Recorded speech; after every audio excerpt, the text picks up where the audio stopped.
Assalamualaikum warahmatullahi wabarakatuh. Hamdan syukranillah, salatan ala man la nabiyya ba'dah wa ala alihi washabihi wa mawala. Bersyukur pada Allah, alhamdulillah Allah kasih kesempatan pada kita sehat pikiran, sehat badan, sehingga kita bisa berkumpul lagi. Tapi di suasana yang berbeda hari ini ya, anak-anak semuanya. Kita berkumpulnya di tempat masing-masing anak-anak. Ustazah di rumah, ustazah di sini di sekolah ya. Baik, sebelum kita mulai pelajaran, ada baiknya kita mulai dengan sama-sama berselawat kepada Nabi. Nah, sama-sama ya, ikutin ibu. Allahumma salli ala sayyidina Muhammad. Selanjutnya kita akan lanjut dengan istighfar sama-sama. Ya, kita istighfar 3 kali ya. Kita mulai 1, 2, 3. Astaghfirullahalazim alladzi la ilaha illa huwal hayyul qayyum wa atubu ilaih. Astaghfirullahalazim alladzi la ilaha illa huwal hayyul qayyum wa atubu ilaih. Astaghfirullahalazim alladzi la ilaha illa huwal hayyul qayyum wa atubu ilaih. Nah, alhamdulillah. Nah, kenapa kita beristighfar anak-anak ya ustazah semuanya? Karena supaya hati kita sebelum belajar bersih dan tenang.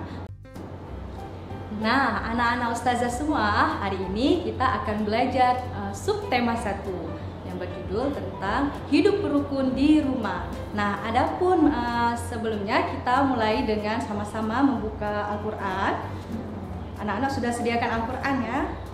Buka surah Al-Hujurat ayat 13. Nah, surah Al-Hujurat ada di surah ke-49. Kita mulai ya, sama-sama semuanya dengarkan ustazah dulu bacanya ya. A'udzu billahi minasy syaithanir rajim. Bismillahirrahmanirrahim. Ya ayyuhan nasu inna khalaqnakum min dzakarin wa untha waja'alnakum syu'uban wa qabaila lita'arafu. Inna akramakum 'indallahi atqakum. Innallaha 'alimun khabir. Artinya, wahai manusia, sesungguhnya kami telah menciptakan kamu, seorang laki-laki dan seorang perempuan. Kemudian kami jadikan kamu berbangsa-bangsa dan bersuku-suku, agar kamu saling mengenal.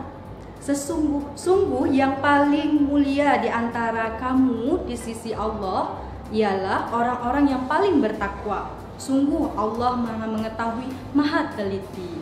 Nah, anak-anak ustazah semua, tahu tidak kenapa Allah menurunkan surah Al-Hujurat ayat 13? Nah, pada zaman dahulu, pada zaman Fathul Mekah, Rasulullah menyuruh Bilal bin Rabah, seorang budak hitam, untuk mengazan pertama sekali. Nah, ternyata pada saat itu sebagian penduduk Mekah protes, maksudnya kenapa Bilal yang azan? Hingga akhirnya turunlah surah Al-Hujurat ayat 13. Nah, Allah menegur langsung bahwasanya kita tidak boleh membeda-bedakan antara kulit hitam dan kulit putih. Nah, yang membedakan di sini Allah menjelaskan surah Hujurat ayat 13, yaitu orang-orang yang bertakwa. Itu yang membedakan. Hanya orang-orang yang bertakwa lah yang bisa ini membedakan. Nah, oleh sebab itu Allah menurunkan surah Al-Hujurat ayat 13 sebagai bentuk teguran kepada kita semuanya agar hidup rukun dengan cara tidak membeda-bedakan antara warna kulit hitam, kulit putih, dan kaya dan miskin. Baik anak-anak, untuk itu kita mulai hidup rukun di rumah. Baik anak-anak ustazah semuanya, mari sama-sama kita amati gambar yang ada. Nah, coba kita lihat sama-sama. Tahu nggak ini tokoh siapa ini? Pasti anak-anak ustazah pada tahu. Yang lagunya Makan jangan asal makan, perut buncit langsung kenyang. Makan pakai aturan yang Nabi ajarkan. Let's go, let's go, let's go. Nah, ini bukan kita belajar nyanyi dulu ya, kita amati dulu. Nah, sudah tahu kan ini tokoh siapa saja? Ini ada Rara dan Nusa. Nah, coba kita lihat Rara dan Nusa ini lagi sedang apa, Nak? Nah, kita lihat mereka bahwasanya ini sedang hidup rukun. Mereka sama-sama sedang membaca buku. Nah, sehari-hari Rara dan Nusa ini selalu hidup rukun di rumah. Mereka sama-sama membaca buku. Setelah membaca buku, mereka merapikan bersama-sama. Nah, untuk itu kepada anak-anak ibu ustazah semuanya agar selalu hidup rukun bersama adik-adik di rumah atau abang-abang serta kakak-kakak. Nah, ini salah satu contohnya. Nah, ternyata anak-anak ustazah di balik hidup rukun tidak ada yang mudah. Pasti ada salah satu keluarga kita yang tidak sengaja melakukan sesuatu. Nah, seperti contohnya ada kisah, ada cerita. Ceritanya Ibu Rara ada tokoh nih, ada tokoh wayang. Nah, hari ini ustazah ingin cerita sesuatu.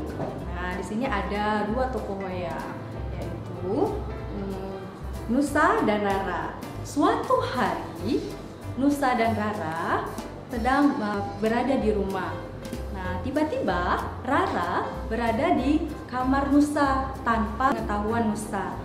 Rara bermain di kamar Nusa, yaitu bermain alat-alat yang ada di kamar Nusa. Hingga akhirnya barang-barang Nusa menjadi berantakan. Nah, hingga akhirnya Rara heran, bagaimana ini? Raut wajah Rara sedih. Nah, mau lihat raut wajah Rara. Ini raut wajah Rara sedih. Bahwasanya ini harus bagaimana, kamar Nusa itu berantakan. Apa yang harus Rara lakukan? Selanjutnya Nusa datang melihat kamarnya telah berantakan. Nah, wajah Nusa. Nah, kalau sudah berantakan pasti kita kan ada rasa kesal dan hanya rapi. Ini kenapa berantakan? Nah, akhirnya Rara datang. Bang Nusa, Rara mau minta maaf. Kenapa, Rara? Kamarku berantakan. Tadi Rara main tanpa izin. Kok bisa tanpa izin? Baik, Bang Nusa, Rara minta maaf boleh nggak? Baiklah, lain kali jangan seperti itu ya. Kalau mau ke kamar Abang Nusa harus minta izin. Sekarang bagaimana Bang Nusa? Nah, sekarang sama-sama kita bersihkan. Ayo, let's go. Karena Nusa dan Rara sudah bersihkan kamar, lihat gambar selanjutnya. Ini ada gambar Nusa ambil sapu dan Rara, mari sama-sama kita amati. Melihat abangnya udah ambil sapu. Nah, mereka sama-sama membersihkan kamarnya. Nah, beberapa menit kemudian kamarnya sudah rapi. Nah, kamarnya sudah rapi menjadi seperti ini. Nah, anak-anak ya ustazah semuanya, kalau kita ingin melakukan sesuatu harus ada izinnya. Anak-anak ustazah, kalau kita melakukan sesuatu harus minta izin dulu. Nah, kalau sesuatu hal itu sudah diizinkan, baru kita kerjakan. Nah, kalau misalnya sudah terlanjur, jangan lupa minta maaf. Nah, itulah kenapa kita harus hidup rukun. Pertama sekali dimulai adalah di rumah. Kalau anak-anak ibu ustazah semuanya ada abang, kakak, adik, minta maaf. Jangan malu-malu, minta maaf dan minta izin.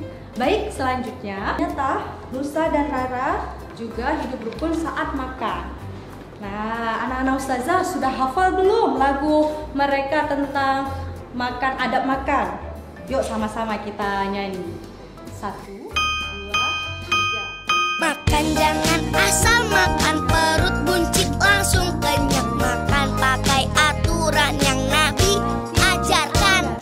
Cuci bersih tanganmu, ucapkanlah bismillah.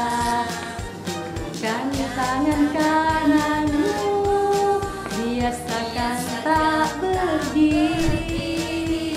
Jangan tiup yang panas, lebih baik dikipas. Minum dalam-dalamnya tidak terbuang. 1, 2, 3. Nah, ustazah semuanya.